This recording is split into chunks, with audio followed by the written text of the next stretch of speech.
de mi hija. Y aquí, vamos a partir. Y esto es lo de... Yo entiendo que sí. Yo dije que sí.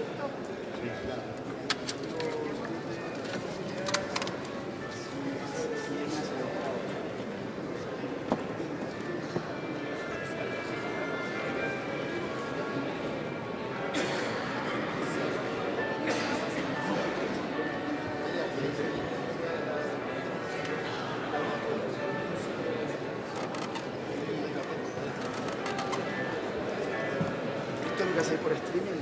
Exacto, de hecho ya estamos. O sea que me dio más que nada con la otra pantalla. Bien. ¿Vamos a hacer finalmente algo de pasar hacia el otro salón para saludar a la gente que está en el otro salón? ¿O eso no? Preguntémosle al tiro si lo hacemos. Bien, porque lo podemos hacer bien. Sí. Pero si son igual.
Mariana, ¿llegaste?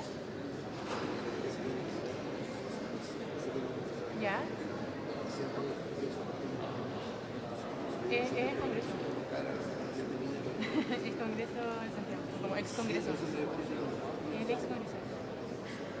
Ah, no sé bien, es que no sé si está en la lista, pero mi mamá dijo como que no había problema si es que llegaba. Así que si llegas y no estás, llámame porque estoy acá. De hecho,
ahora sí que estamos a 10 minutos, estaba aquí saludando a las personas que están en la sala al lado, voy a decir que apenas termine y entre vamos a dar comienzo al seminario. Así que unos minutitos de paciencia, vienen ya de vuelta. Sí, de todos a todos, casi todos. Porque saben a qué hora es, saben a qué hora es. Sí, sí. Como yo lo voy a decir ahora, tiene que hacer ahí, ¿no?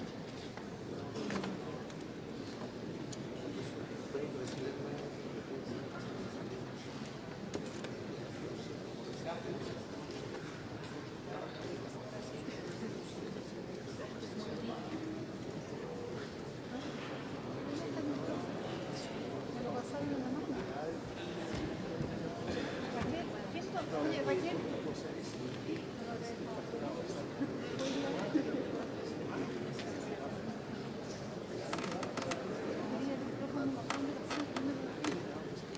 Vale, ¿tiene un micrófono que me pasaron en la mano? ¿Puedo ir a verlo a la entrada? ¿Puede que haya quedado allá? No, a la entrada. No, si no está aquí, querida. Sí, Delia, mira. Delia, y que pongan en silencio los celulares.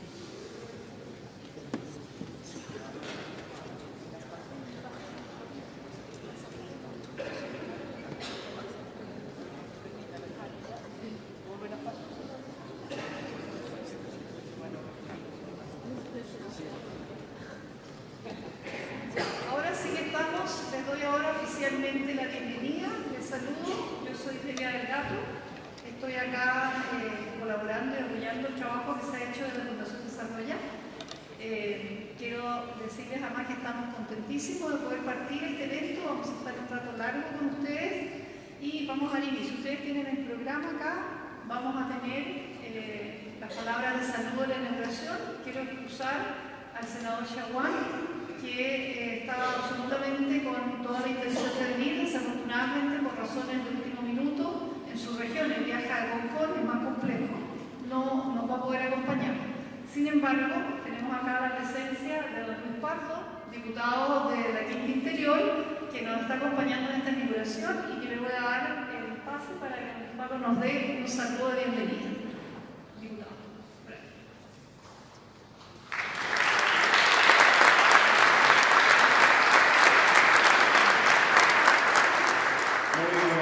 Quiero saludar a don Oscar Almazán, presidente de la Fundación, a nuestro invitado, Agustín Laje, al director ejecutivo, Marco Hierro y a Delia del Gato.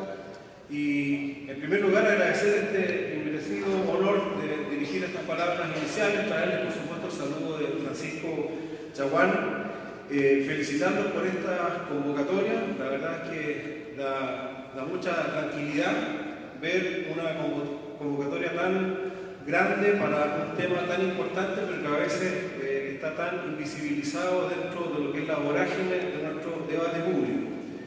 El tema de la ideología de género, que es una arremetida y que hoy día vamos a analizar en profundidad, muy agresiva y muy eficaz en contra de las bases de nuestra civilización cristiana occidental, que son los fundamentos de nuestra sociedad, ha despertado fuerzas que estaban hasta ahora más bien calladas y expectantes respecto del mundo de la política. Entre esas fuerzas, por cierto, el mundo evangélico. Y eso es sumamente positivo. Pero a partir de ese hecho que se ratifica con esta convocatoria, yo quiero simplemente hacer dos reflexiones. La primera, que no me voy a extender porque es parte de lo que ustedes van a escuchar hoy día, es que esta batalla política que hoy día estamos dando está inserta dentro de una batalla cultural que es mucho más larga, que es mucho más profunda, mucho más compleja y que la venimos perdiendo sostenidamente a lo largo de los últimos años. Hemos perdido en el mundo de los medios de comunicación, hemos perdido en el mundo de la educación,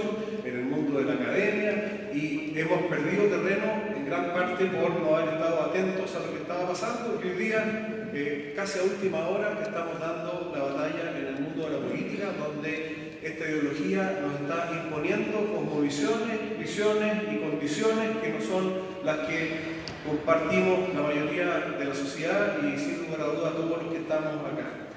Y la segunda reflexión que quiero hacer es que para participar en esta batalla política también tenemos que saber y conocer cuáles son nuestras reales posibilidades. Yo sé que en esta reunión debe haber, y lo hemos constatado muchas veces, mucho malestar respecto de quienes hoy día estamos en política representando al sector que yo represento, que es Chile Vamos. Hay mucha molestia incluso respecto del gobierno, pero en gran parte muchas de esas críticas son justificadas, pero también muchas son producto de que hay también mucha desinformación. Y en ese sentido yo quiero invitarlos a reflexionar y a conocer también cuáles son las verdaderas posibilidades que tenemos quienes estamos haciendo política. Muchas veces, por ejemplo, y permítanme poner un simple ejemplo, en el tema de la ley de identidad de género, cuando se discutió el cambio de sexo registral, por ejemplo, yo estoy absolutamente en desacuerdo con la ideología de género y por eso estoy acá. Sin embargo, en esa discusión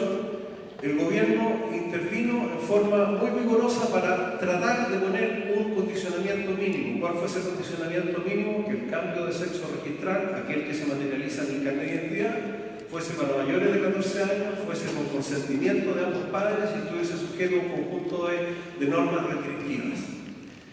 ¿Cuál era la alternativa a ese intento que hizo el gobierno? Dejar las cosas como están. Que los jueces, a falta de norma, digan, invoco la legislación internacional y permitan no solo cambios de sexo registrales, sino que también cambios de sexo biológico. Hay 2 sentencias recientes de jueces de Chile donde han autorizado el cambio de sexo biológico para niños menores, incluso de 12 años.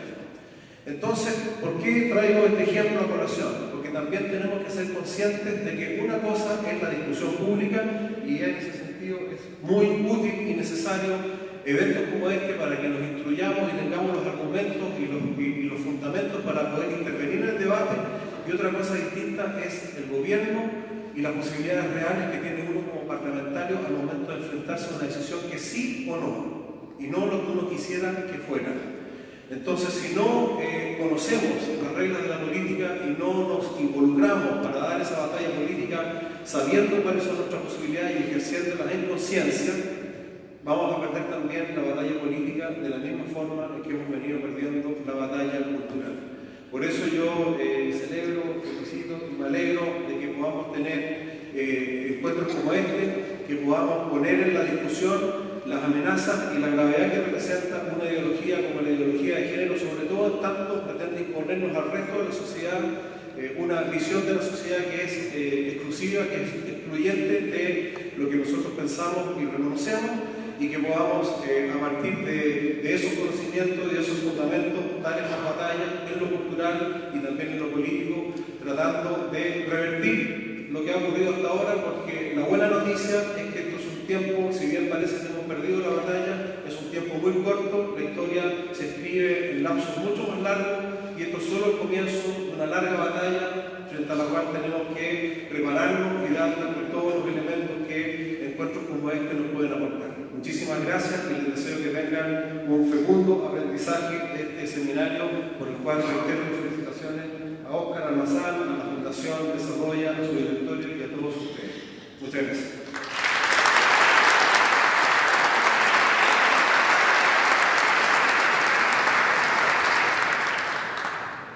Le damos las gracias, diputado, y siguiendo con el programa les voy a dar algunos avisos económicos, como dicen, ¿no? Primero, contarles que tenemos baños saliendo hacia la izquierda, doblando y saliendo por si acaso alguien necesitara, como me han preguntado, me decían que por favor lo avisaran.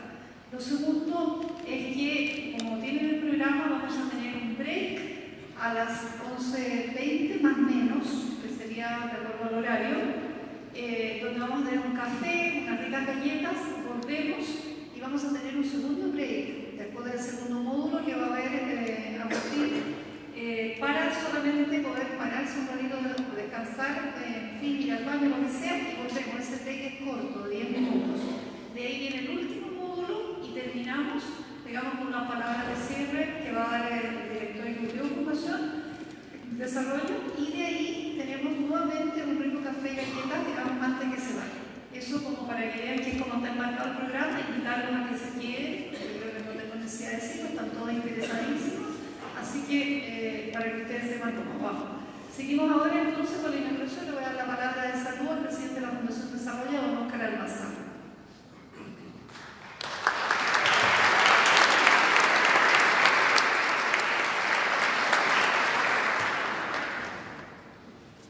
Muy buenos días. Hace mucho tiempo, en el año 2012, volví de Argentina y llegué a la comunidad teológica evangélica. Soy pastor. El 90% de las personas que están acá son de la iglesia evangélica y acá adelante tenemos distinguidos invitados pastores, con sus esposas algunos. Y fui a terminar estudios de teología, que había comenzado mucho antes. Y me encontré con la casualidad de que me hicieron una clase de género, año 2011, de género. Imaginen que la probé. Me mandaron a hacer un curso de masculinidad para poder probar. Imaginen que no lo hice. Tuve disidencia y tuvimos que ir. Completando ¿Pero por qué? Porque en este libro del 2011, del cielo a la tierra, una antología de la antología feminista, editado por Silver, que fue quien me hizo clase, dice lo siguiente: en un marco interpretativo androcéntrico y uno feminista, además que debe impulsar los estudios feministas, comillas, como una nueva disciplina intelectual, existen ahora cursos y proyectos de investigación que intentan expandir nuestro conocimiento de manera científica. Estos estudios feministas son tanto complementarios como revolucionarios. Ha inaugurado una revolución científica, que engendra un cambio del paradigma académico desde una composición y perspectiva androcéntrica centrada en el hombre y una comprensión feminista inclusiva del mundo, de la vida humana y de la historia. Con la venida de Agustín, que nos complacemos en entender acá, ustedes se dan cuenta que este fundamento que acabo de decir en 8 líneas de la intelectualidad feminista no tiene asidero ni científico, ni intelectual, ni menos académico, obviamente. Como presidente de la Fundación de Desarrollo y como pastor, le doy la más cordial de la bienvenida a este seminario. Estamos muy contentos. ¿Por qué los cristianos debemos estar en política? Se me hizo una pregunta cuando se me dijo que participara presentando también, porque no era mi intención. ¿Por qué estamos los cristianos haciendo esto? Porque se está destruyendo la familia, porque se está destruyendo los valores más esenciales que Dios, en tanto creyente, nos ha permitido tener para vivir una vida sana, saludable, digna. No existe otra posibilidad para los que somos creyentes en este lugar simbólico, además, que podamos levantar nuestra voz y decir que defendemos la familia, desde la concepción hasta la muerte natural. Somos aquellos que debemos defender. Agustín me decía una cosa, porque iba a dar una cátedra, pero me decía una cosa: los evangélicos están dando la cara por los valores no solo en Chile, sino que en Argentina y en Perú, donde comienza la institucionalidad contra el aborto, contra los feminismos, contra la ideología de género más potente. Y nos va a hacer un llamado de atención, y espero que hoy día este llamado de atención que nos va a hacer Agustín, no solamente lo escuchemos, sino que lo tomemos y nos internalicemos profundamente, para que no solamente de la boca de nuestros templos o del lugar donde estemos, para los que no son cristianos, desde su lugar, su nicho, la escuela, el colegio, la universidad, el trabajo, etc., podamos dar argumentos reales de lo que significa esta ideología de género. Te doy la más bien, estoy muy contento. Gracias por venir, gracias por estar acá. Está el salón del lado también llegando gente, y simplemente, como presidente de la Fundación de Desarrollo, dar gracias a nuestro querido diputado Luis Pardo, a Agustín por estar acá, por aceptar este desafío con la Iglesia Evangélica de Chile. Muchas gracias y que tengan muy buen día.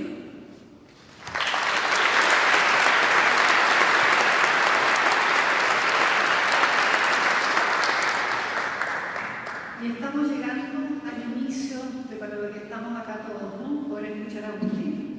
Bueno, lo voy a presentar, todos lo conocen, ustedes acá tienen un breve resumen de lo que él es. Él es politólogo, él es argentino, de Córdoba, lleva muchos años estudiando, investigando estos temas, ha publicado 5 libros. El último, Libro Negro de la Nueva Izquierda, que desafortunadamente, quiero decirle, trajimos libros, Agustín trajo, y se vendieron una buena cantidad. Tenemos unos poquitos que los vamos a poner en el café, por si acaso alguien quisiera, yo me imagino que sí, pero perdonen si no van a alcanzar, porque de verdad se vendieron todos en un evento que tuvimos en los días jueves de la noche. Bueno, te doy la palabra, Agustín, bienvenido, gracias por estar acá. Tenemos ahí un micrófono inalámbrico, no sé si vas a usar ese o este, y lo dejo con Agustín Laje. Bienvenido.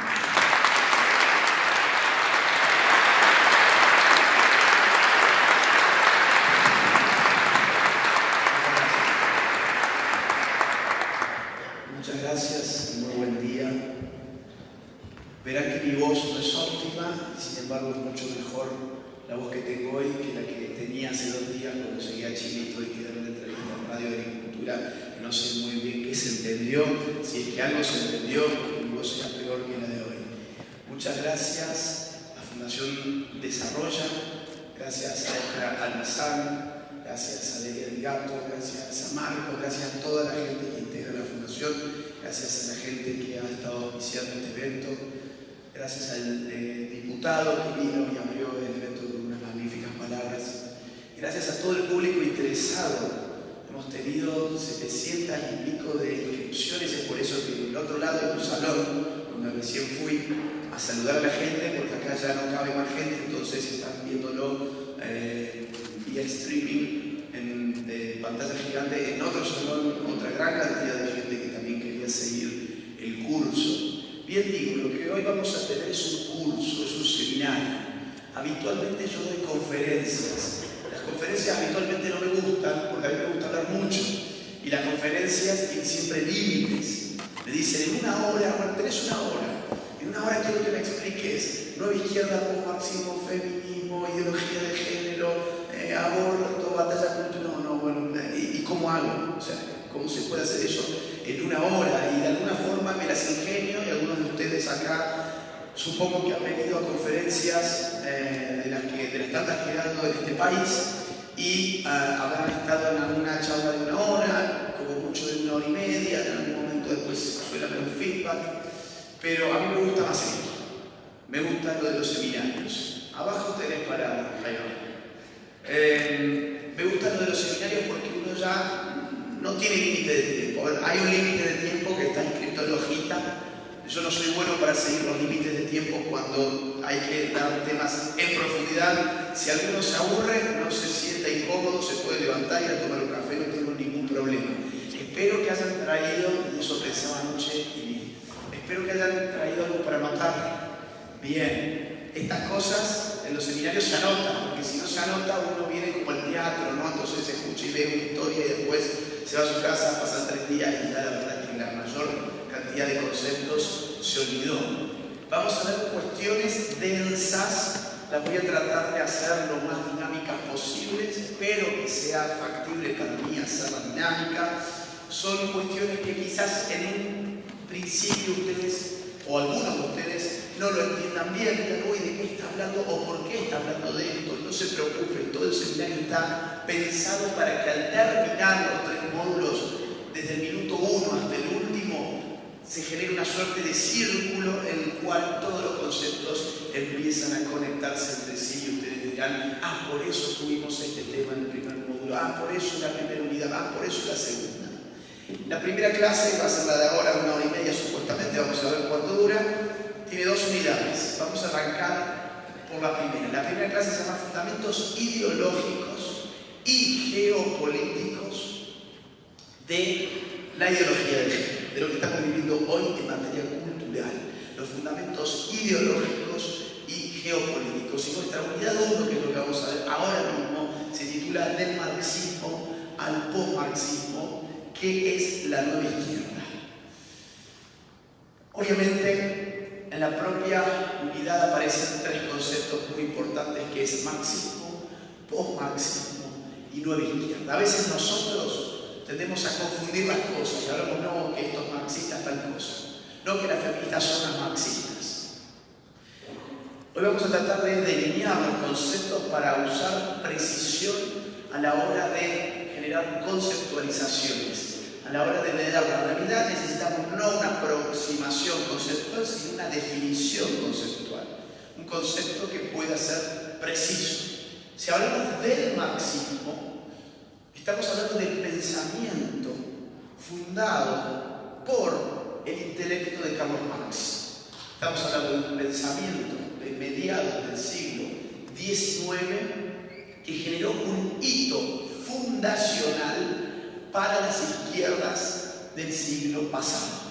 Las izquierdas, sobre todo de la primera mitad del siglo pasado, se fundamentaron en su teoría y en su praxis, praxis significa práctica, en las teorías, el pensamiento de Marx, que inaugura una tradición de pensamiento denominada marxismo, una tradición de pensamiento en la cual se desenvuelven muchos otros nombres. Lenin, por ejemplo, Mao, por ejemplo, ¿por qué no Stalin, Trotsky?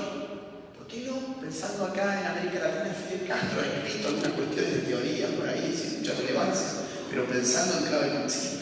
El Che Guevara ha hecho algunos apuntes tácticos y estratégicos de la guerra de guerrillas, entre otras cuestiones, y algunas, digamos, un intento politológico que ustedes no pueden encontrar, a veces que lo venden por la calle, guerra de guerrillas, por ejemplo, siempre bajo la mirada del marxismo. Es decir, el marxismo trasciende a su fundador y por eso lleva ese ismo. El marxismo trasciende al pensamiento de Marx y se convierte en una tradición de pensamiento que marca el rumbo de las izquierdas durante toda la primera mitad del siglo XX. Yo quisiera hablar del marxismo sobre todo tres cosas, que son lo que me parece fundamental para poder después entender qué es el post-marxismo y cómo estos cambios estratégicos se han venido dando. Quiero hablar sobre la teoría social del marxismo, quiero hablar sobre la filosofía de la historia del marxismo y finalmente sobre la teoría revolucionaria del marxismo. Vamos sobre algo que siempre hablo en la charla, no importa, lo voy a volver a decir, la teoría social del marxismo. ¿Qué es una teoría social? Una teoría social es un conjunto de ideas que pretenden reflejar aquello que la sociedad constituye. ¿Cómo está constituida la sociedad? Significa también poder dar respuesta a cómo funciona la sociedad. ¿Cómo está compuesta una casa? Bueno, con ladrillos, con cemento, con pintura, con piso. Si tiene 2 pisos, tendrá un piso, una planta baja, una planta alta. ¿Para qué funciona? ¿Cómo funciona una casa? Funciona para vivir, funciona de esta forma, así se abren las puertas, así se cierran las puertas, así se abren las ventanas, así se cierran las ventanas. ¿Cómo funciona una sociedad y de qué está hecha una sociedad? Es la gran pregunta que trata de responder una teoría social. Y Marx intentó casualmente responderla con lo que se llamó la metáfora arquitectónica o metáfora edilicia. Marx dijo, en síntesis, resumiéndolo, quizás de más, pero no importa, que la sociedad funcionaba en definitiva como una casa de 2 pisos. Esto es fundamental, para poder entender qué está pasando ahí, esto es fundamental. Marx decía, la sociedad tiene 2 pisos. El primer piso se llama base o se llama estructura y el segundo piso se llama superestructura. ¿Qué hay en cada piso? Marx dice, en el primer piso, que son los cimientos de esa casa sobre los cuales se va a levantar un segundo piso, en la base, la estructura, está lo que realmente existe, lo material. La filosofía del marxismo es una filosofía materialista. Lo realmente existente es la materia. Las ideas son reflejos de la materia. Productivas, económicas entre los hombres, las fuerzas y los medios de producción van a determinar la forma que tenga esa casa, es decir, la forma que tenga esa sociedad, y va a sostener de la misma forma que en una casa el primer piso sostiene el segundo, va a sostener a ese segundo piso llamado superestructura, que adivinen qué va a tener. Va a tener todo aquello que es intangible, todo aquello que es inmaterial. La ideología, la moral, el derecho, la cultura, la religión, la filosofía, el arte, todas las cuestiones que habitan en la sociedad pero que no son materiales, están sostenidas por un sistema económico que hace las veces de estructura de esa sociedad. Fíjense, a mí me interesa para esta clase, digamos, poder leer un poco cómo escribe esta gente, ¿sí? Para que ustedes no se queden con lo que yo digo. Yo siempre explico sobre algún texto. Les voy a leer el texto original, o fragmentos, mejor dicho, del texto original. Dice así Marx: mi investigación me llevó a la conclusión de que ni las relaciones jurídicas ni las formas de Estado pueden comprenderse por sí mismas, ni por la llamada evolución general del espíritu humano, sino que por el contrario radican en las condiciones materiales de vida. La anatomía, estamos hablando de la forma, la anatomía de la sociedad civil hay que buscarla en la economía política. En la producción social de su vida, los hombres establecen determinadas relaciones necesarias e independientes de su voluntad, relaciones de producción que corresponden a una fase determinada del desarrollo de sus fuerzas productivas materiales. El conjunto de estas relaciones de producción forma la estructura económica de la sociedad, la base real sobre la que se levanta la superestructura jurídica y política y a la que corresponden determinadas formas de conciencia social, psicología social. El modo de producción de la vida material condiciona el proceso de la vida social, política y espiritual en general. No es la conciencia del hombre lo que determina su ser. Esta es una frase magnífica que tiene Marx, muy archicitada, diría yo. No es la conciencia del hombre lo que determina su ser, sino por el contrario, es el ser social lo que determina su conciencia. Está haciendo filosofía, por eso está un poco enredado. Lo que está diciendo es lo que yo dije anteriormente. La economía es la parte real de la sociedad. El espíritu, la cultura, la política, la forma del Estado no se puede explicar de no ser por estar sostenido por esa estructura económica que tiene una sociedad determinada. O sea, vamos a ir juntando los hilos. Al final, voy a ir ahora punto aparte. Vamos con la filosofía de la historia de Marx. Marx tiene una filosofía que es teleológica. ¿Qué significa telos en griego? Fin.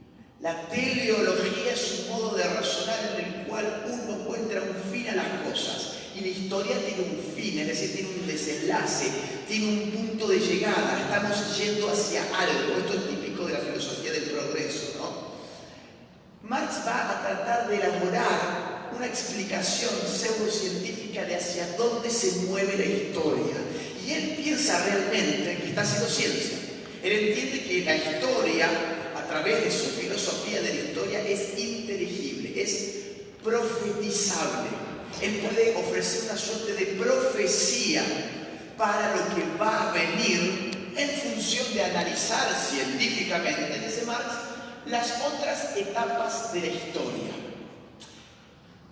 La filosofía de la historia de Marx parte de la idea de que la historia de todas las sociedades hasta nuestros días es la historia de la lucha de clases. Otra de las grandes frases que tiene Marx y que toda la gente la reconoce porque encima esta está en el manifiesto comunista. La historia del hombre es la historia de la lucha de clases.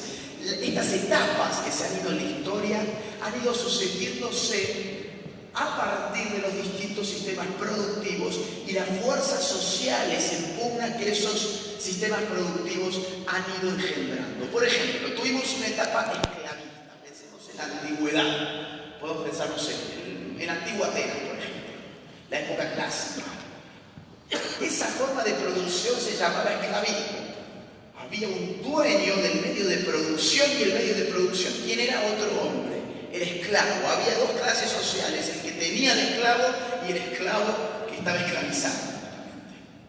El choque, las contradicciones de ese sistema económico, que fue una contradicción interna en la medida en que el esclavismo pasó a ser improductivo, dio lugar, dice Marx, a lo que conocimos como régimen económico, por ejemplo, en la Edad Media, el feudalismo, donde ya no hay un esclavo y un siervo, que no es lo mismo. Donde hay una estructura económica, política, que da forma a esa sociedad y que genera toda una era de nuestra historia que viene a ser la Edad Media, por ejemplo. Esas contradicciones que empezaron a sucederse cuando las fuerzas materiales empiezan a evolucionar, empiezan a generar otra nueva clase social, la burguesía, que va a desafiar el orden feudal y va a traer, después de una gran lucha de clases, Revolución Francesa, por ejemplo, Revolución Americana, la Revolución Inglesa, las revoluciones del siglo XVIII, va a traer el capitalismo al mundo. Ahora, el capitalismo engendra sobre eso otra clase social, que es el proletariado, el obrero. Y ese obrero, en algún momento, así como la burguesía se levantó contra la nobleza feudal, el obrero ahora se va a tener que levantar contra la burguesía que le ha dado vida. ¿Por qué? Porque la historia del hombre es la historia de la lucha de clases. Ahora bien, yo dije que esto es teleológico. Esto tiene un fin. Fíjense, perdón, para seguir citando Marx, dice Marx, la burguesía produce ante todos sus propios sepultureros. Esas imágenes metafóricas espectaculares.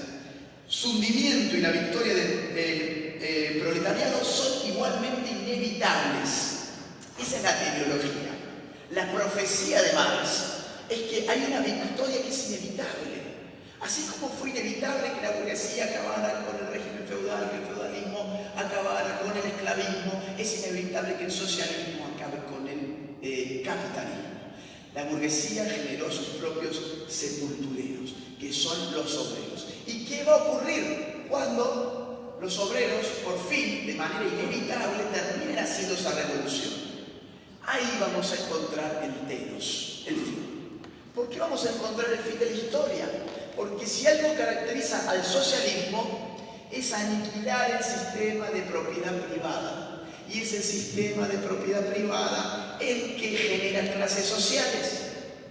Lo que genera una clase social es tener o no tener. Si yo aniquilo el propio concepto de tener, porque todos podemos tener, dice la izquierda, no va a haber más clases sociales. Si no hay más clases sociales, la clase obrera como un Cristo que se inmola en la cruz, esto tiene mucho de religión.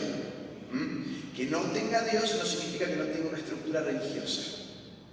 La clase obrera, de forma inevitable, va a traer el paraíso a la tierra inmolándose a sí misma, como Cristo en la cruz. ¿Por qué razón se inmola la clase obrera? Porque al aniquilar al pecado, al aniquilar a la burguesía, acaba con el sistema que da vida a la clase social y por lo tanto deja de tener sentido en tanto que clase social. El último momento de la historia, el último movimiento de la historia es el obrero aniquilando el sistema de propiedad privada y aniquilándose a sí mismo al mismo tiempo. Y como la política, el Estado, la moral, el derecho, la religión, la ideología estaban fundamentadas en qué cosa, en la estructura social, todo eso se va a caer. Vamos a quitar ese primer piso económico y todo lo demás se va a venir abajo. No nos va a hacer falta más derecho, porque el derecho, dice Marx, está pensado para la protección de aquello que tiene la propiedad privada. No vamos a necesitar más la religión, porque la religión está pensada para consolar a aquellos que no tienen la propiedad privada y que no hagan la revolución. Estoy hablando con Marx. No va a hacer falta más Estado, porque el Estado es la organización que mantiene el orden entre las clases sociales. ¿Y qué vamos a tener? El paraíso en la tierra. Vamos a tener el paraíso en la tierra. Esto es muy religioso, insisto. ¿A qué dio lugar esta teoría? La estrategia revolucionaria. ¿A qué dio lugar? A todo lo que hemos visto en el siglo XX. Hemos visto, no sé, el Che Guevara, Fidel Castro en Cuba, el Che después se fue a Bolivia, Lenin, Stalin en Rusia, entre otros, Mao Zedong, la Revolución China, las guerrillas en América Latina, la FARC, por ejemplo, en Colombia, el MIR en Chile, los montoneros en Argentina, los tupamaros en Uruguay, Sendero Luminoso en Perú, entre tantas otras guerrillas que hemos vivenciado en el siglo XX y que, en suma, estas ideas se llevaron la vida de más de 100 millones de personas. Traer el paraíso a la tierra implicó aniquilar a por lo menos 100 millones de personas en el siglo pasado. ¿Cuál es la estrategia revolucionaria si tenemos esa filosofía de la historia y tenemos esa teoría social? Muy simple, yo les pregunto a ustedes a ver si me están siguiendo. Si nosotros tenemos una sociedad que tiene la forma de una casa de 2 pisos, donde el primer piso sostiene al segundo y queremos reventar esa casa porque queremos hacer una revolución, ¿dónde colocamos nuestra bomba? ¿En el primer piso o en el segundo piso? En el primero, evidentemente. Porque si la colocamos en el segundo, no solamente vamos a dejar intacto el primero, que es el que realmente importa, sino que encima vamos a destruir cosas que son fantasmagóricas, la moral, el derecho, la ideología, cosas que ni siquiera existen, que existen para proteger lo que está en el primer piso. Y si encima tenemos una filosofía de la historia que nos dice que la historia del hombre es la historia de la lucha de clases y que la victoria del socialismo es inevitable y que va a venir un fin en la historia después del último movimiento histórico que dará la clase obrera, ¿a dónde tenemos que ir a revolucionar a la gente? ¿A las fábricas o a la marcha LGBT? A las fábricas. La clase obrera está en las fábricas. El campesinado como clase social está en el campo. Entonces, ¿por qué la izquierda abandonó las fábricas? ¿Por qué la izquierda abandonó el campo? ¿Por qué la izquierda ya no hace más guerra de guerrillas para saltar ese primer piso de la casa? Porque esa izquierda no está mirando las cosas que antes no le interesaban. Esa es la gran pregunta para entender por qué se pasa de un marxismo a un post-marxismo. Voy a pasar un poco más rápido esto, vamos a ir directamente a un pensador que yo creo que genera un quiebre importante. Hay gente que lo magnifica además, yo creo que es muy importante, pero inicia en todo caso un proceso de repensar el marxismo clásico. Antonio Gramsci. ¿Han escuchado alguna vez sobre Gramsci? Acá ustedes me pegan el acento porque a mí se me pega mucho el acento. Digo Gramsci como ustedes lo dicen. En Argentina es Gramsci o Gramsci. Antonio Gramsci fue un italiano, líder del Partido Comunista de Italia, y hay algunos puntos que son muy importantes de su teoría. Lo que destacan siempre es la hegemonía, la cuestión de la hegemonía. No es un concepto de Gramsci, es un concepto que se venía trabajando. ¿Desde cuándo se venía trabajando? Desde la Revolución Rusa. ¿Por qué desde la Revolución Rusa? Porque en Rusia se dio una paradoja, que es que según Marx, estas etapas que habíamos visto, esclavismo, feudalismo, capitalismo, socialismo, se iban dando en secuencia, de forma lineal. Y en Rusia tuvimos la revolución más importante del socialismo en su historia contra un régimen de qué tipo? Capitalista o feudal. Contra un régimen feudal.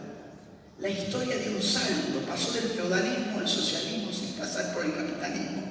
Y entonces los teóricos de la Segunda Internacional con Plejánov a la cabeza tenían que explicar, pero Marx dijo que esto era lineal, tendríamos que haber vivido una revolución como la francesa, como la inglesa, como la americana, antes de haber vivido la revolución socialista. ¿Qué pasó acá? Lo puedo explicar con un concepto, el concepto de hegemonía. La hegemonía, dice, es la solución de tareas históricas de una clase a la cual esas tareas no pertenecen.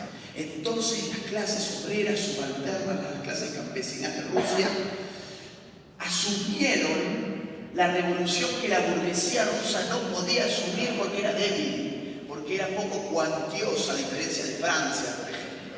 Entonces la clase obrera hizo la revolución porque asumió tareas extrahistóricas que no estaban en su naturaleza de clase. Acá hay un esencialismo de clase. Lenin va a tomar después la misma idea de hegemonía, pero para plantear la táctica de alianzas entre la clase obrera y la clase campesina para sus propósitos revolucionarios. Y va a decir, golpear juntos, marchar separados. No somos los mismos, los obreros y los campesinos, pero juntos tenemos que hacer la revolución y después marchamos separados. Golpeamos juntos, pero no somos lo mismo. A eso le llamó hegemonía Lenin, a la alianza en el marco de una lucha de clases. Ahora Gramsci le da una vuelta de tuerca interesante. Lo voy a leer y después lo voy a explicar. Esto lo viene leyendo la izquierda hace mucho tiempo. Les puede parecer denso, pero ellos vienen trabajando desde hace mucho tiempo y gran parte de su éxito ha sido de estas cosas. Por eso lo traigo hoy, aprovecho que es un seminario largo, me han dado la libertad de hablar, así que me aguantan por favor con estas cosas. Algunos temas de la cuestión meridional es un texto temprano de Gramsci que tiene este contenido. El proletariado puede convertirse, dice él, en clase dirigente y dominante en la medida en que consigue crear un sistema de alianzas de clase, que le permita movilizar contra el capitalismo y el Estado burgués a la mayoría de la población trabajadora, en la medida en que consigue obtener el consenso de las amplias masas campesinas.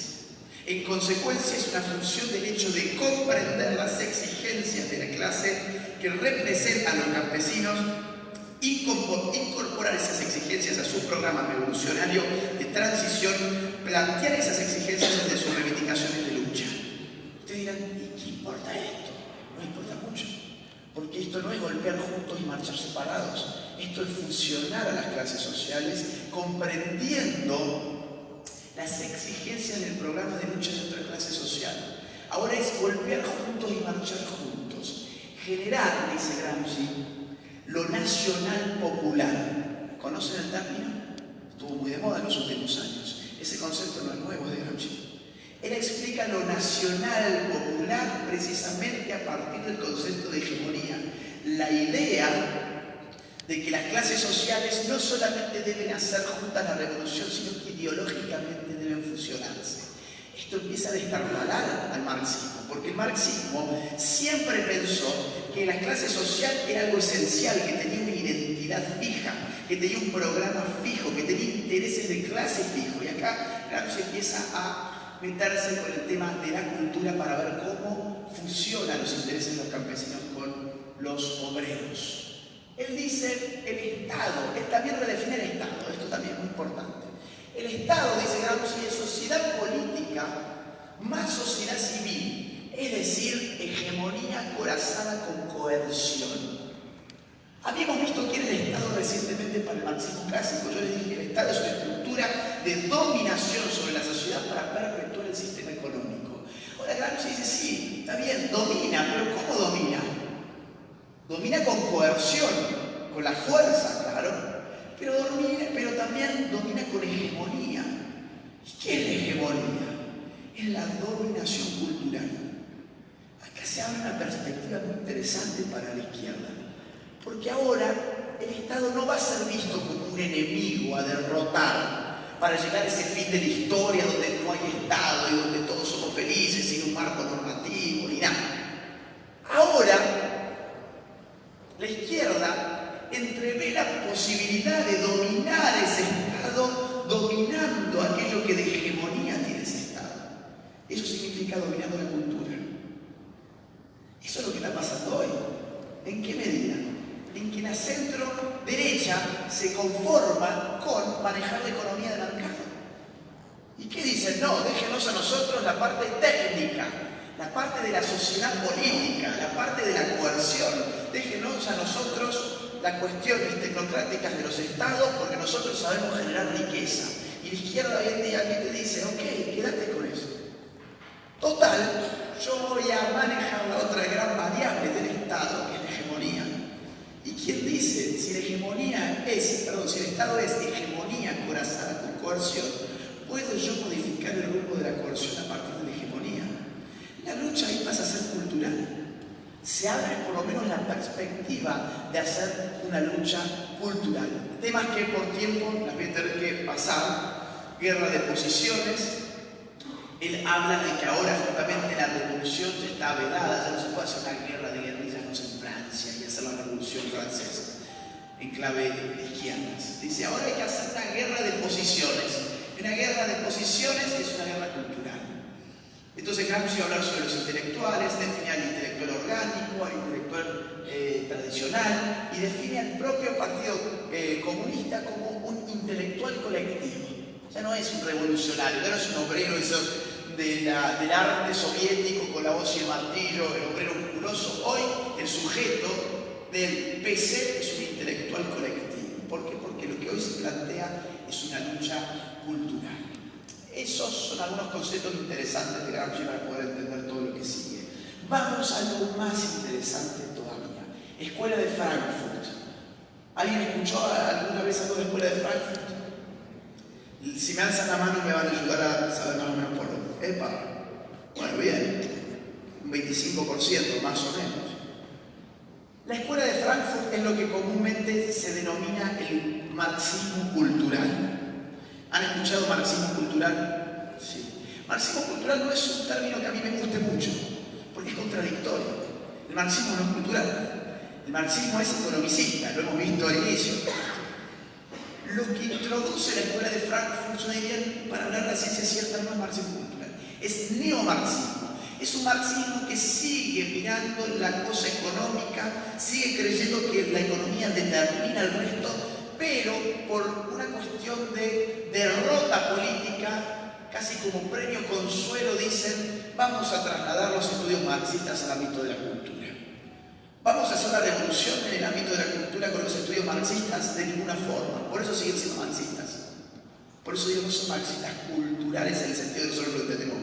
Son neomarxistas en el sentido de que nos destruyeron, no hicimos la revolución en ningún otro lugar más que donde ya se dio, no vamos a poder hacer en nuestros países, dicen estos, desde Occidente, así que por lo menos critiquemos a la cultura con la óptica marxista.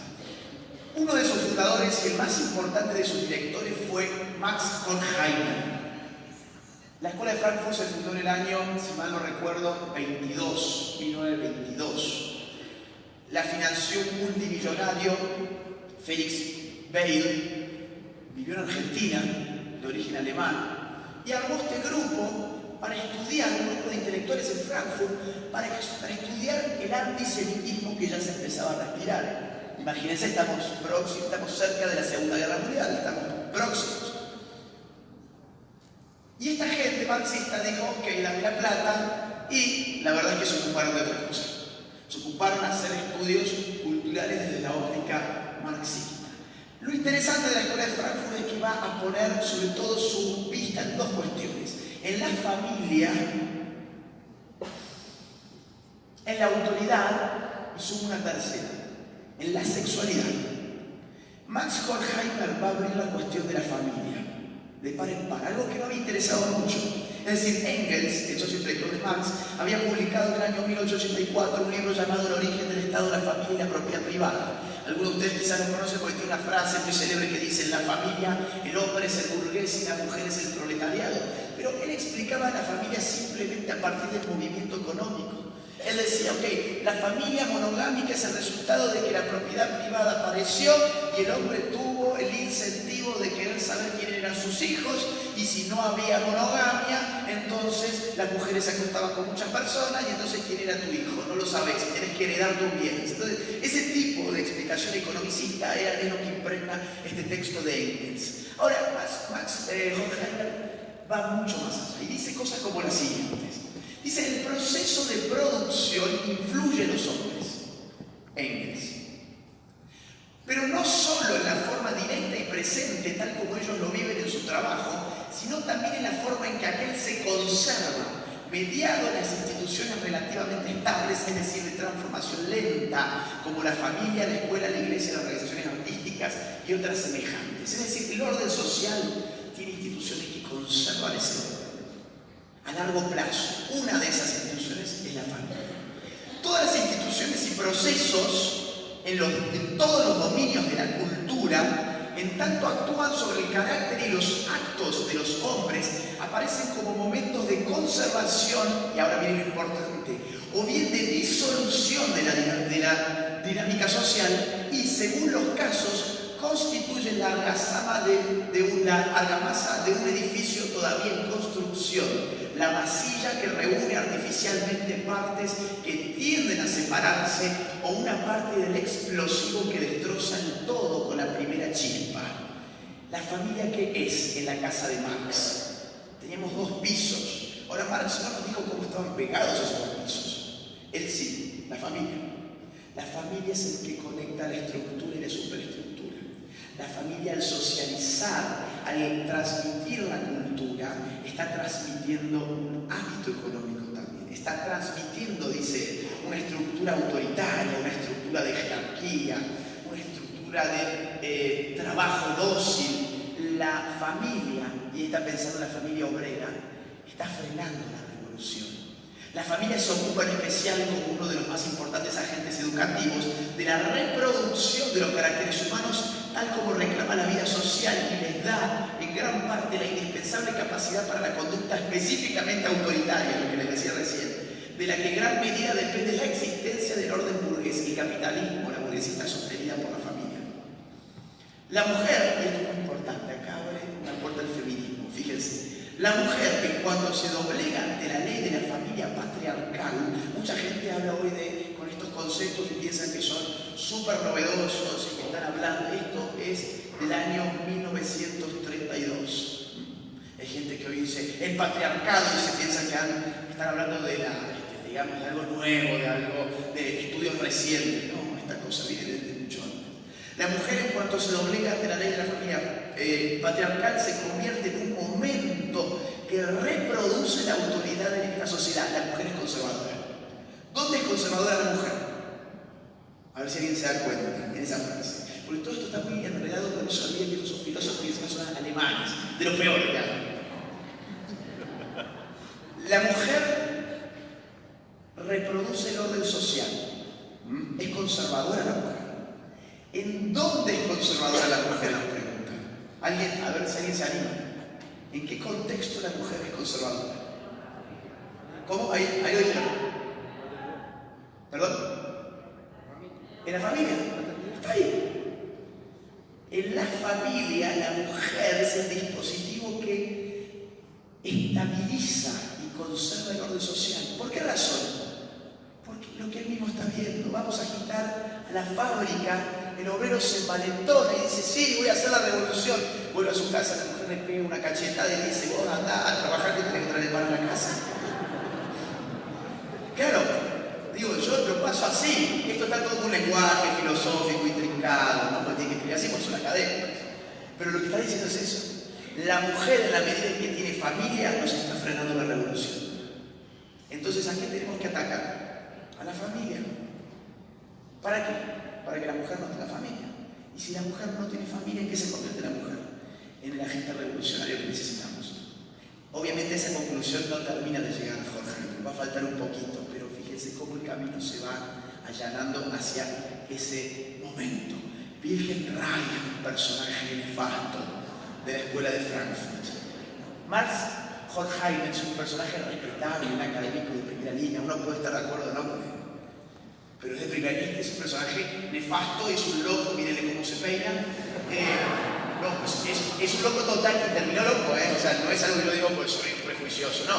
El tipo terminó loco, les cuento el final de la vida de él y luego vamos a su pensamiento así, sabemos lo demás.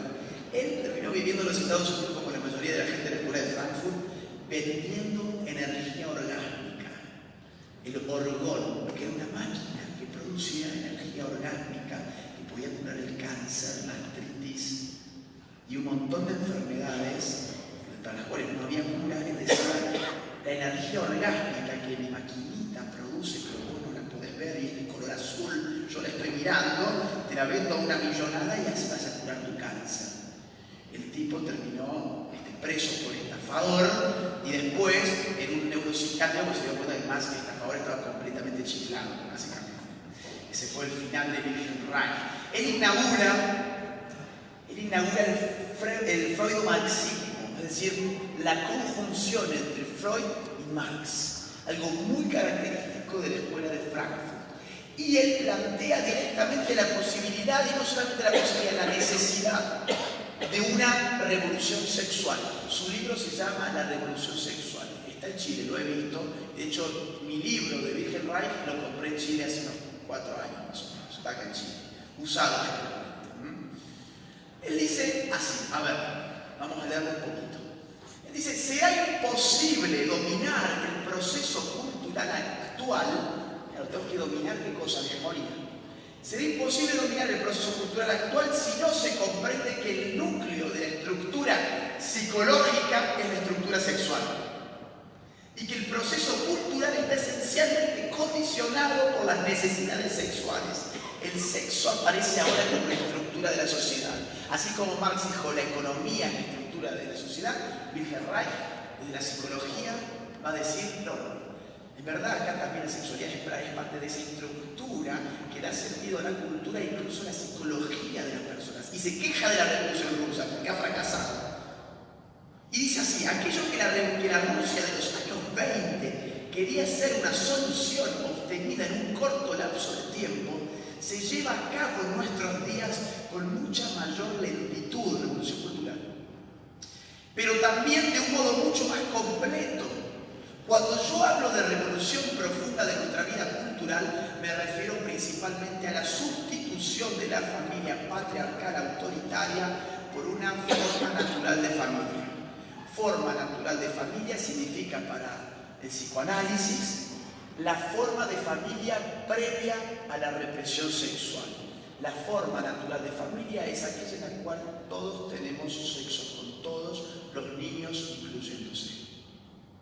Incluso él tiene, a ver, no sé si yo lo traje, creo que no, él tiene una cuestión muy interesante, que él dice, tenemos que sexualizar a los niños para quitarles esa represión con la cual nuestra sociedad los configuró. Todos nuestros problemas parten de la represión sexual, dice Wilhelm Reich. Entonces tengo que hipersexualizar a los chicos. Él recomienda, por ejemplo, que los chicos asistan al acto sexual de los padres. Y él dice, pero ¿quién no ha escuchado alguna vez a sus padres tener relaciones sexuales? Si uno lo escucha desde su habitación, uno reprime, dice Wilhelm Reich. Lo que tiene que hacer el padre es invitar a su hijo a que mire cómo la familia está teniendo relaciones sexuales para que, lejos de reprimir, internalice la sexualidad como algo natural que también tiene que vivir, tenga la edad que tenga. Recomienda que los padres se bañen con los hijos, recomienda que los maestros les enseñen los genitales a sus hijos. Digo, interesante porque por acá estoy yendo en estos días lo que llamamos educación sexual integral. Hay una hipersexualización del chico que va en ascenso. Uno no sabe muy bien hasta dónde puede llegar, pero se puede encontrar un origen teórico a todas estas cuestiones. Un seguidor de Wilhelm Reich, de la escuela también de Frankfurt, y quizás el más importante de todos estos temas, fue Herbert Marcuse. ¿Conoce? ¿Alguien ha escuchado a Herbert Marcuse antes y levanta la mano? Ah, bien, muchos, bien. Pensé que hace muchos menos, un 20-25%. Herbert Marcuse, como a usted le guste más, se fue a vivir en el año 34 a los Estados Unidos. También alemán, ¿no? Estamos hablando de Frankfurt. Veía venir lo que después cayó sobre Alemania y él se fue a los Estados Unidos. Toda esta gente trabajó en las mejores universidades de Estados Unidos y él escribió en los Estados Unidos. Y él, yo le puse un título a su teoría, él plantea la revolución de la nada. Wilhelm Reich tenemos la revolución sexual. Él va a ser la revolución de la nada, la oposición contra el sistema por oponerse contra un sistema que encima funciona bien. O sea, tenemos que oponernos por el gusto de oponernos. Fíjense lo que dice. Muy diferente de la revolución en anteriores etapas de la historia, esta oposición, la de la izquierda, se dirige contra la totalidad de una sociedad próspera y que funciona bien. O sea, tenemos que enfrentar una sociedad próspera y que funciona bien. Me hace acordar un poco a Chile, ¿no? Digo, las izquierdas que se enfrentan contra Chile y nosotros desde los otros países de América Latina miramos a Chile y todos queremos vivir en Chile. O queríamos, yo no sé por dónde viene ahora la mano, pero bueno. Yo vengo a Chile desde el año 2011 todos los años y he visto cómo ha ido cayendo Chile. Por la gente que se opone contra lo próspero y contra lo que funciona bien. Y él dice, claro, a ver, ¿para qué seguir dándole vuelta? Yo soy un alemán, me vine a Estados Unidos y veo algo próspero, veo algo que funciona realmente bien, pero soy izquierda. Y lo admito, me voy a oponer contra algo que es próspero y contra algo que funciona bien, porque eso es izquierda, en definitiva. Interesante el cinismo de esta gente, ¿no? Y el resentimiento social. El resentimiento social. Nos enfrentamos con una situación nueva en la historia porque hoy tenemos que liberarnos de una sociedad que funciona relativamente bien, que es rica y poderosa. El problema que enfrentamos consiste en la necesidad de la liberación. Ahí aparece un nuevo término que no estaba antes, la liberación, muy común en nuestros tiempos. No de una sociedad pobre ni de una sociedad de desintegración, ni siquiera en la mayoría de los casos de una sociedad terrorista, sino de una sociedad que desarrolla en gran escala las necesidades culturales del hombre, así como las materiales. Una sociedad que, usemos el lema, distribuye las mercancías entre una porción cada vez mayor de la población. Nos reventaron la teoría de Marx. ¿Por qué razón? Porque el obrero iba a hacer la revolución conforme el etapismo de la filosofía de la historia cuando su miserabilidad fuera tal que no resistiera más ese sistema. El obrero, con una vida paupérrima de explotación, de miseria, de hambre, va a tener que hacer la revolución o muere. Esa es la idea de Marx, va a tomar la conciencia de clase por las condiciones objetivas, pero ahora las condiciones objetivas cambiaron. Y ahora las condiciones objetivas nos dicen que vivimos en una sociedad bien, próspera, la gente tiene mercancías, el obrero tiene automóviles, el obrero tiene su plama, el obrero ve Game of Thrones. ¿Y qué hacemos? ¿Y qué hacemos? Liberémonos. ¿De qué? De la totalidad. ¿Y qué significa eso? La totalidad. ¿Qué es la totalidad? Esto, otra vez. Revolución sexual.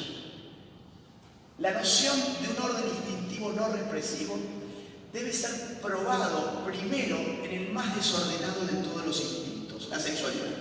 Queremos liberarnos, queremos no represión, donde hay que acudir es a la liberación de qué? De la sexualidad que representa la totalidad de última instancia, de nuestra represión. ¿Cómo explica él? Lo voy a hacer así esquemáticamente como en los colegios. Él dice, este es el análisis de Harold Marcuse. Él dice, el hombre por naturaleza vive en escasez. ¿Estamos todos de acuerdo? Hay escasez. Para vivir bien y para superar esa escasez el hombre tiene que trabajar. Lo cual al hombre lo lleva a vivir en un principio de realidad de estos psicoanálisis. El principio de la realidad sustituye al principio del placer de Freud, que es cuando uno está en una instancia en la cual piensa que la vida es maravillosa, está adentro de la panza de la madre y se da de cabeza contra la pared de la realidad cuando dice, no, tengo que ir a trabajar, esta es la realidad, yo tengo que comer y para comer tengo que trabajar y la realidad no me gusta, no me genera goce, no me da placer. Entonces, escasez genera trabajo, lo cual nos devuelve a un mundo real, al principio de la realidad. El capitalismo, por su parte, genera abundancia, él lo reconoce, está viviendo en los Estados Unidos. Sí, genera abundancia, una sociedad próspera, dijo anteriormente. Pero el capitalismo genera una mala distribución, y esa mala distribución hace necesario el trabajo del hombre. Sí, 2 puntos, esta es la tesis de Marcuse. Distribuimos de forma socialista la abundancia que genera el capitalismo, el socialismo de nuestro siglo ese, Sí, bueno, distribuimos con el socialismo la abundancia que genera el capitalismo y nos aprovechamos de la tecnología autómata, la automatización y la planificación económica y distributiva de las mercancías, vamos a tener menos trabajo y vamos a poder desublimar, lo cual significa que las energías sexuales que antes dejábamos de lado para ir al trabajo, hoy van a realizarse plenamente y yo voy a poder estar teniendo sexo todo el día, básicamente. Gozando el placer, el eros. Esto es importantísimo porque genera un espejo entre la revolución socialista y la revolución sexual. Yo ya no te ofrezco solamente el socialismo porque quiero que no seas pobre, no sé, eso te lo está dando el capitalismo. Yo te estoy ofreciendo el socialismo para que directamente no tengas que trabajar y puedas desublimar tus energías sexuales y realizarte sexualmente. El problema, obviamente, es que el socialismo no funciona bien bajo la realidad actual. Disminuye la abundancia y eso lo reconoce Harold Marcuse. Pero él apunta a que la sociedad va a aceptar que se disminuya la abundancia con tal de recibir más placer sexual. Es interesantísimo porque este va a ser, yo creo, el gran libro de la ideología de género que empieza a abrir el camino ya así seriamente hacia lo que estamos viviendo hoy. Armar un nuevo hombre, un hombre hipersexualizado, significa crear una nueva posibilidad para el socialismo. Y hay que hacer una revolución a nivel sensorial. ¿Se dan cuenta cómo hemos pasado de Marx, que era una revolución económica de clases sociales, una guerra de guerrillas, una revolución, un terrorismo armado, todas estas cuestiones? Hemos pasado ahora a esta cosa tan laxa, a la revolución de la nada, como lo dije anteriormente. Y la revolución de la nada se va a basar en la revolución juvenil. ¿A quién le importa el tema de la hipersexualización, el goce, ser libre, al joven? Entonces, Harold Marcuse va a ser el gran intelectual de la juventud de los 60. En los 60 vimos el hippismo, vimos el mayo francés, vimos todas estas expresiones de nueva izquierda, ahora ya sí podemos hablar de nueva izquierda, y su ídolo intelectual fue Harold Marcuse. En Francia, ya vamos a ver algo de eso, se escribió en el mayo del 68 las 3 M's, que eran Marx, la M de Mayo y la M de Marcuse. Marcuse fue el ídolo. Dice así, por ejemplo: en virtud de su puesto fundamental en el proceso de producción, en virtud de su fuerza numérica y del peso de la explotación, La clase trabajadora es todavía el agente histórico de la revolución. Él no saca un pie del marxismo, él sigue siendo marxista. Él sigue entendiendo que la clase obrera es el agente de la revolución. Pero, miren esto, en virtud de que comparte las necesidades estabilizadoras del sistema, se ha convertido en un factor conservador, incluso contrarrevolucionario. Objetivamente, en sí, la clase trabajadora es todavía potencialmente la clase revolucionaria. Subjetivamente, para sí, no lo es. Empieza a abandonar a la clase obrera. Dice, sí, o sea, ustedes lo son, porque Marx dijo que la clase obrera, que la historia del hombre, la historia de la lucha de clases, que ustedes son la clase social que trabaja, ¿verdad? Pero la verdad es que ustedes son conservadores. No podemos contar de la izquierda con ustedes. El factor subjetivo, es decir, la conciencia política, existe entre la joven inteligencia no conformista, entre los jóvenes intelectuales. Ellos van a pasar a ser la fuerza revolucionaria. La fuerza motora es la negativa a crecer, a madurar, a actuar eficaz y normalmente en y para una sociedad. Claro, el obrero ya está, no me va a dar más bola, está en otra cosa, pero tengo un conjunto de revoltosos en la Facultad de Filosofía y Letras. ¿Quién dice? Voy, me hablo un poquito a ellos y capaz los levanto. Fíjense esto, los rebeldes ya no son los revolucionarios. Los rebeldes de hoy quieren ver, oír, sentir cosas nuevas de una manera nueva. Ligan la liberación con la disolución de la percepción ordinaria y ordenada. Tenemos que modificar la percepción, ya no el sistema económico, la percepción. Lenguaje inclusivo, por ejemplo. El viaje, ¿qué es el viaje? Fumarse un porro, darse un saque de merda, es un viaje. El viaje implica la disolución del ego configurado por la sociedad establecida, una disolución artificial y de corta duración. Claro, el efecto de la droga tiene un lapso corto, pero la liberación artificial y privada anticipa, distorsionadamente, una exigencia de la liberación social.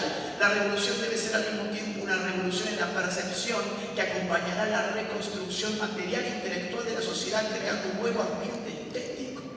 La conciencia de la necesidad de semejante revolución en la percepción de un nuevo aspecto sensorial constituye quizás el fondo de verdad en la búsqueda psicodélica.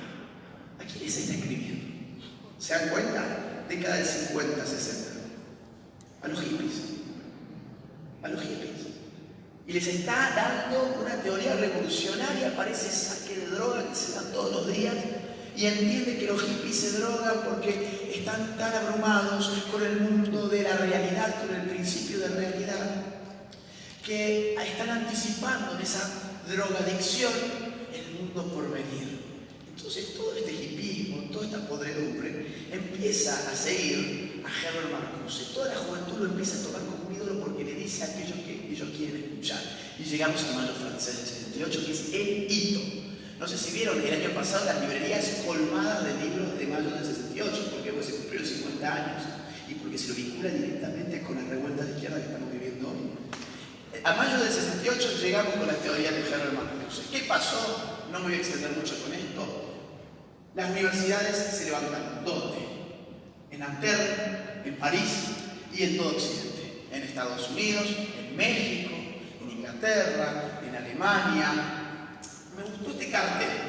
Artistas e intelectuales revolucionarios avanzan con los estudiantes. ¿Por qué me gustó? Por la ausencia de algo. ¿Qué falta ahí? ¿Qué falta en esta revolución? ¿Perdón? La clase obrera. ¿Qué hizo la clase obrera? ¿Qué hizo el Partido Comunista francés? Denigró al Mayo francés. Decía, esto no es una revolución. Los estudiantes no son una clase social y en general son burgueses, decían.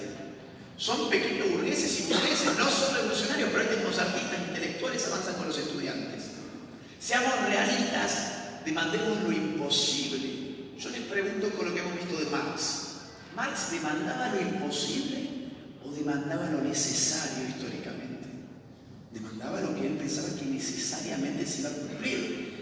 Es rarísimo, es imposible pensar que Marx diga que lo que él está planteando es algo históricamente imposible, al revés. Marx se cree un científico, entonces Marx va a decir lo que yo digo, yo estoy haciendo ciencia, yo estoy anticipándole, la ciencia puede prever. puede prever, y ellos demandan lo imposible, hay unos giros conceptuales enormes. La imaginación al poder, esto es de mi ciudad de Córdoba, también llegó a la Argentina, supongo que también. La imaginación al poder. ¿Qué iba a tener poder para Marx? ¿La imaginación? No, la ciencia marxista, la técnica de planificación centralizada marxista. No un tipo que se fuma un porro a ver qué se imagina que puede ser la sociedad y te dice qué tiene que ser la sociedad. Acá hay una transformación profundísima entre lo que pasa a ser la vieja izquierda y lo que pasa a ser la nueva izquierda. Esa transformación, hemos visto una suerte de genealogía apresurada, esa transformación está dada por trasladar la idea de que la revolución se debe dar en la estructura económica de una sociedad a la superestructura cultural. Podemos modificar la sociedad ya no modificando la economía, sino modificando la cultura.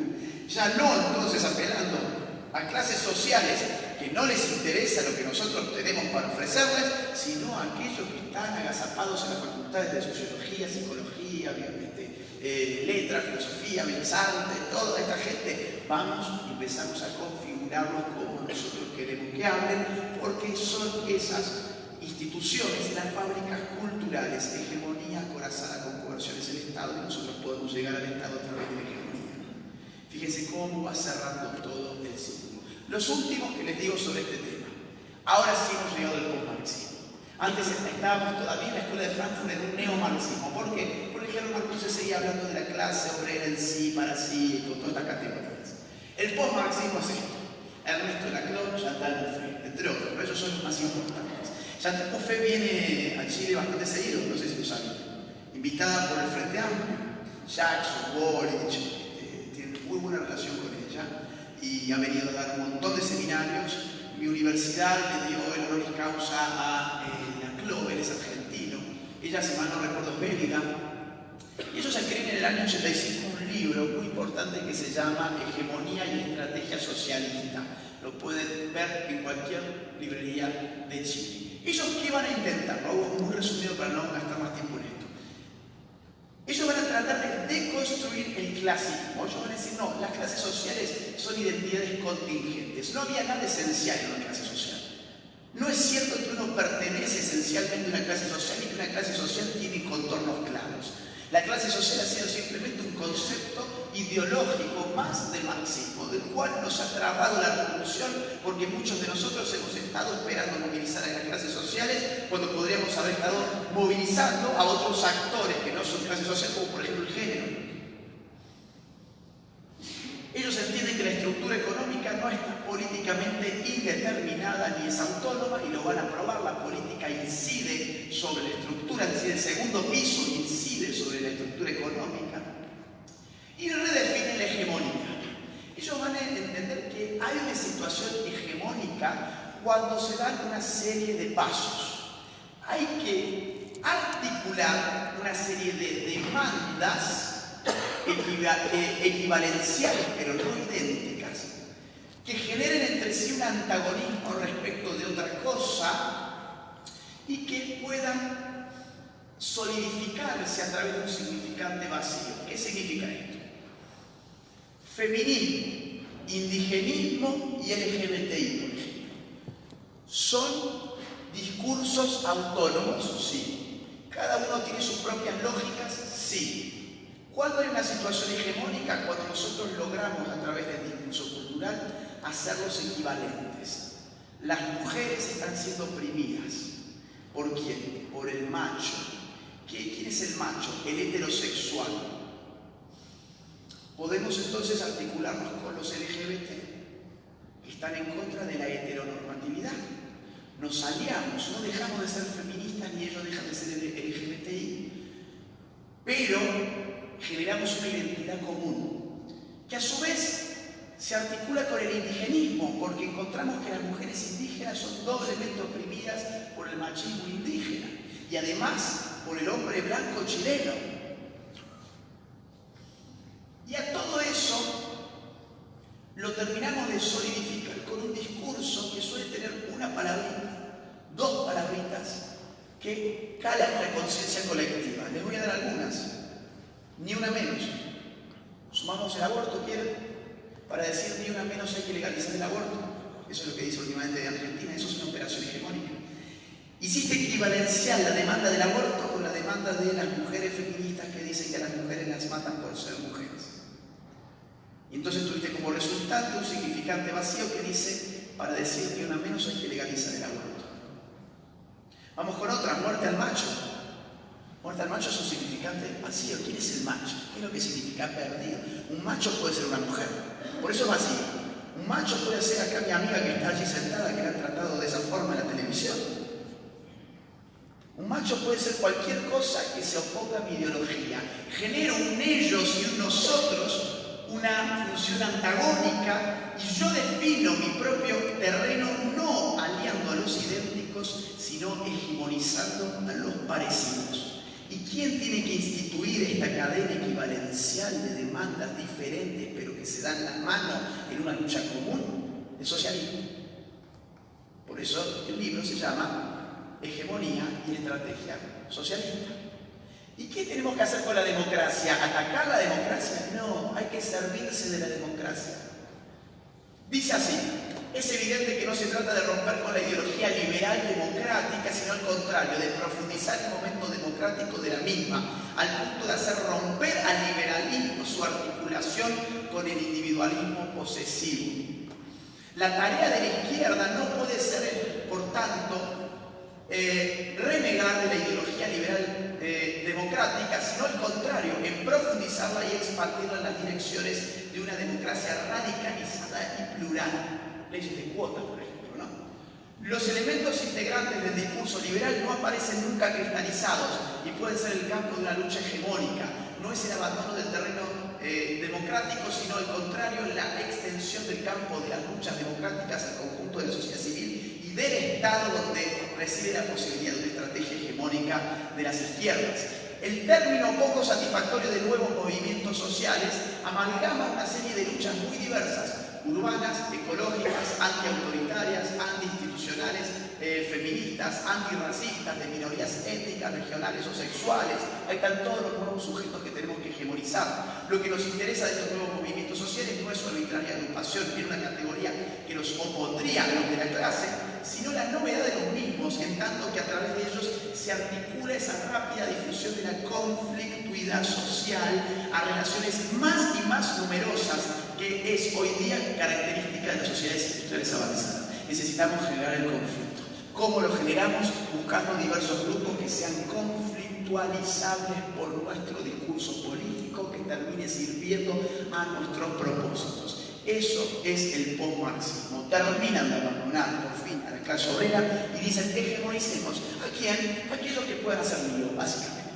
Aquellos que puedan hacer lío. Unidad 2. ¿Me dan una media hora más? ¿Se aguantan media horita más? Estamos como para dar media hora más. Unidad 2. Los intereses geopolíticos. Yo estoy hablando de la parte de la izquierda.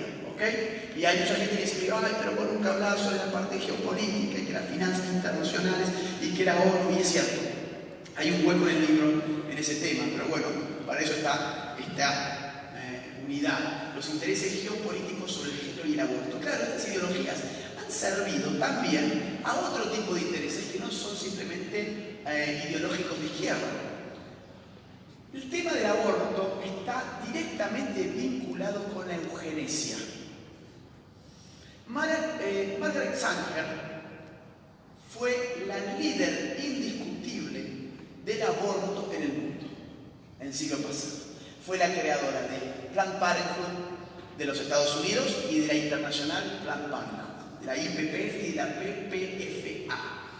Ella crea la primera clínica de control natal en el año 1916 en los Estados Unidos. En el año 1921 funda la American Birth Control League. Fíjense, Liga Americana para el Control Natal. Ya no era, esta época no era Liga para que la mujer decida sobre su cuerpo. Esa es la propaganda actual, porque suena bastante chocante, ¿no? El control natal, suena de nazi, ¿no? Suena un poco nazi y tiene bastante que ver con eso. En 1941 crea la PPFA, que es la Federación de Planificación Familiar de los Estados Unidos. Y en 1952, financiada por John Rockefeller III, acá hay mucha plata atrás de todo esto, y eso hay que verlo, hay muy buena ideología, que es lo que vimos en la unidad anterior. Ahora, hay mucha plata financiando también, porque encuentran que esta ideología sirve a ciertos propósitos. Financiada y muy bien por John Rockefeller III, funda junto con otras instituciones la IPPF. Perdón, por el año 1941, les cuento como dato, ya había 222 clínicas abortistas de control natal en los Estados Unidos. Es decir, la cosa ya había avanzado fuerte para cuando se creó la Plata. ¿Dónde se crea la IPPF, que financia el aborto en el mundo y que financió, por ejemplo, la campaña en Argentina, la campaña verde? En India. ¿Por qué en India? ¿Vieron la cantidad de gente que tiene India, no? Bueno, guarda con los indios, digamos, son cada vez más, ¿qué vamos a hacer con tanta gente? Eso estaba un poco en la idea de todo esto. Fíjense lo que dice, ¿no? El control de la natalidad es nada más ni nada menos que una ayuda para aligerar en algo el problema de los menos aptos y evitar su descendencia. Esto dice Manuel Besaña, la líder del aborto del siglo XX y la que creó todas estas instituciones. Si hemos de hacer progresos raciales, este avance para la mujer debe preceder a la maternidad de cada una de ellas. Entonces, y solo entonces, puede que la madre deje de ser una incubadora. Les suena esto, no somos incubadoras. No es nuevo, gente, no es nada nuevo. Deje de ser una incubadora y se convierta en una madre de hecho. Entonces solo ella podría transmitir a sus hijos e hijas las cualidades que hacen fuertes a los individuos y de manera colectiva una mejor raza. ¿Cuáles son? ¿Qué es aquello que hace mejor a la raza y a los individuos? Los genes. Entonces podemos genéticamente darle forma a las futuras generaciones, aniquilando a los ineptos para que los aptos sean aquellos que puedan reproducirse, porque esos son los genes que a nosotros nos interesan. De hecho, ella tiene una frase tristemente célebre que es: más niños para los capacitados, menos de los incapacitados. Fíjense el aborto con la cuestión del síndrome de Down en los países nórdicos, ¿no? Cuando se sabe que es Down, se aborta y ya está. Y prácticamente no hay personas con síndrome de Down. John Rockefeller III crea la IPPF, crea el Consejo de Población, que hasta el día de hoy ustedes lo pueden buscar, todas estas cosas las pueden buscar porque tienen sus sitios oficiales, no son teoría de comunidad, no son una teoría que leí en un blogspot.com, no, estos tienen todas sus páginas, sus sitios oficiales con sus reportes financieros, con toda la cuestión. El primer presidente del Consejo de Población, también de la década del 50, fue Frederick Osborne. Él fue uno de los fundadores de la Sociedad de Eugenesia Americana y fue ex secretario del Instituto Galton, que antes se llamaba Sociedad Eugenésica, cuando tenía su asiento en Londres. Una frase de este señor, por ejemplo, ¿no? Ley para prevenir, una frase sobre la ley nazi. ¿Se acuerdan que los nazis generaron un sistema legal para purificar la raza, no solamente aniquilando a los judíos, sino también controlando la natalidad de ciertas personas? Y él entendió que la ley para la prevención de la descendencia de enfermedades hereditarias del régimen nazi fue el experimento más emocionante que jamás se haya intentado. Él era un admirador del régimen nazi en cuanto a la cuestión genética y de control poblacional. Y él fue quien escogió a John Rockefeller III para llevar adelante el Consejo de Población, que todos los meses saca una revista desde el año 62. Están todas indexadas, las pueden encontrar todas. Yo traje algunos ejemplos porque me interesó los temas que te plantea la revista del Fondo de Población. Fíjense, Malawi, Jordan, Laos, Ghana, son siempre países del tercer mundo. Los estudios que esta gente realizan son siempre en lugares del tercer mundo. Les traigo algunas más antiguas. China, Malasia, Zambia, Ghana, Uganda, a ver si me da la vista, Brasil, Pakistán, no llego a ver bien el de arriba, son siempre estudios en países del tercer mundo. Vamos a ver algún otro ejemplo. Uzbekistán, Vietnam. Acá, menos lo voy a ver, pero acá hay una tabla donde dice también son siempre países del tercer mundo. Esta revista se dedica a ver cómo está reaccionando, cómo el tercer mundo reacciona a la cuestión del aborto. En todo eso ellos focalizan todos sus intentos. Vamos a avanzar un poco más y vamos a irnos a la esfera estatal. Estamos en la esfera de las ONGs. Johnson, Estados Unidos, dijo, si mal no recuerdo, en los 70, lo siguiente: $5 invertidos en control natal equivalen a $100 invertidos en crecimiento económico. $5 invertidos por los Estados Unidos, el presidente Johnson dice, en control natal equivalen a $100 invertidos en crecimiento económico. ¿Saben quién citó esto en su libro? Ubican a Eduardo Galeano, ubican Las Venas Abiertas de América Latina. Galeano, Las Venas Abiertas, antiimperialista y qué sé yo. La izquierda sabía que esto tenía un interés imperialista, y así acusó Galeano. Y hoy esa izquierda hace silencio de tumba frente a todas estas cuestiones porque terminan siendo cómplices de estos intereses. Claro, ellos dicen, estamos ayudando económicamente a estos países que se reproducen cada vez más, y si se reproducen cada vez más, nuestra ayuda económica ya no está sirviendo. ¿Qué tenemos que hacer? Y que se reproduzcan menos. Llevémosle el aborto, básicamente. En el año 67, con todo este lobby que se va generando desde los 50 sobre todo, Gran Bretaña legaliza el aborto. Se crea el Fondo de las Naciones Unidas para las Actividades de la Población, muy conocido, con una cartera impresionante, con un fondo impresionante de plata para desparramar por todo el mundo. En 1968, McNamara asume la presidencia del Banco Mundial y dice lo siguiente: el rápido crecimiento demográfico es una de las mayores barreras que obstaculizan el crecimiento económico y el bienestar social de nuestros Estados miembros. ¿Qué es lo que le pide a sus Estados miembros? Bueno, que controlen por favor la población. ¿Cómo se la controla? Entre otros temas, con el aborto. Se dio ese mismo año una conferencia en Teherán que se llamó la Conferencia Internacional de los Derechos Humanos, donde se lanzó un documento que estableció como derecho humano básico escoger el número y el espaciamiento de hijos. ¿Cómo lo puedo escoger si la mujer ya se embarazó? Aniquilando el producto de embarazo, desde luego. En 1969 se hace una gran reunión que la preside John Rockefeller III y se lanza este documento que ustedes lo pueden encontrar indexado en Google Books. Muy interesante porque va a pedirle a Estados Unidos que, junto con el sistema de agencias de las organizaciones internacionales, impriman estos intereses en todo el mundo. Estados Unidos dice no puede solo, tiene que ser con las agencias de los organismos internacionales, fundamentalmente de la ONU. Y fíjense cómo lo receta Nixon en sus memorias que incluyen los escritos que él hizo durante su mandato. Y en ese momento escribía lo siguiente: estoy muy impresionado por el alcance y el empuje del reciente informe del panel de la Asociación de las Naciones Unidas presidido por John Rockefeller III. ¿Qué cosa esto? ¿Sí? Le pedí al secretario de Estado y al administrador de la Agencia para el Desarrollo Internacional, esa es una agencia que distribuye ayuda internacional de los Estados Unidos, dar alta prioridad a la planificación familiar y de población.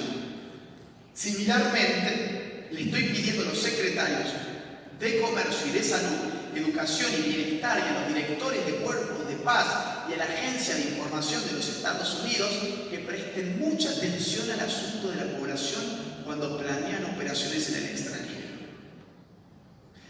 En consecuencia, funda otra nueva institución que se llama la Comisión sobre el Crecimiento Demográfico y el Futuro de Norteamérica, que adivinen quién lleva la dirección: John Rockefeller III nuevamente. No por nada en el año 73 tenemos el gran fallo Roe versus Wade, que legaliza el aborto en los Estados Unidos. Al año siguiente, la Conferencia de la ONU sobre la Población y el Desarrollo en Bucarest 135 gobiernos, 14 agencias de la ONU. ¿Quién dijo no al aborto? América Latina y el tercer mundo en general. Dijeron esto es imperialismo contra nuestras naciones, contra nuestra cultura. Rockefeller en esa misma conferencia dijo lo siguiente: la planificación de la población ha de ser una parte fundamental de cualquier programa moderno, tal como lo reconocemos y lo aceptan los líderes de las naciones. O sea, para ser modernos tenemos que planificar la población. Y en el año 75 aparece otro fallo que es Planned Parenthood versus Fitzpatrick, que legaliza el aborto en niñas de hasta 13 años sin que sus padres lo sepan. O sea, esta agenda empieza a expandirse por todo este lobby, por toda esta presión. Voy a ir rápido porque ya tengo poco tiempo. Esto es lo más importante. En el año 74, el famoso informe Kissinger. ¿Alguien escuchó algo sobre el informe Kissinger? Si no, te la mano. Bien, también son varios. El informe Kissinger fue un informe en el cual se estudió cuestiones de seguridad nacional vinculadas con el crecimiento demográfico en el mundo, en el cual primero que nada se planteó para el nuevo milenio 3 escenarios posibles.